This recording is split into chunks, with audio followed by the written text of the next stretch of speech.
Hello, I'm doing a review for this book. It's The Perfect Dog by Dr. Roger Mugford. Okay, this book, it was very well written and easy to read. It gave lots of information, although I couldn't tell you any specifics now. It seemed to be advocating an approach to dog ownership rather than giving step-by-step advice. It's clear from reading this book that Mugford loves dogs and he's committed a lot of his life to them. And he's very knowledgeable, and I found his understanding attitude infectious.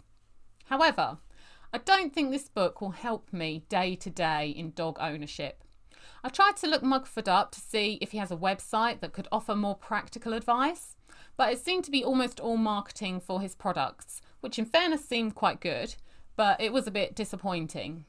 One of Mugford's areas of particular interest seemed to be aggression in dogs and understanding what causes it.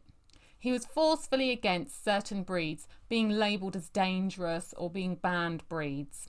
Mugford is an animal psychologist, and part of his job has been assessing animals that have been found to be potentially dangerous, and he seems to have a good understanding of these situations.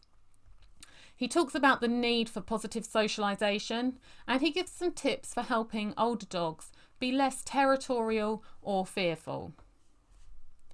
Another area Mugford seemed to have a strong message on was food. He gives a damning review of commercial dog foods, as did the last doggy book I read. I find their arguments very convincing, although I would be interested to hear people's first-hand experience of how easy more natural diets are to provide and how much they cost. So I've had cats and chickens before, and they were fed on commercial dry foods, although their diets were supplemented. So the chickens had our household scraps and the cats were good hunters. Whereas a dog is going to be more likely to have just what I prepare for it. So I would be really interested to hear other people's opinions on this area.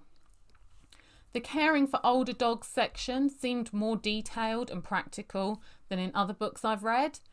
I think this book would be more helpful for someone who is getting an older dog, perhaps a rescue dog, or for someone who wants to fine-tune any issues with their older dog, rather than someone looking for advice on puppy care. I want to give a final shout out for the library service as well that I borrowed this book from. When we started seriously looking into getting a puppy, I took a look in the library and they had a great selection of books to choose from. They're such a great resource. Okay, here it is again. Okay, thank you.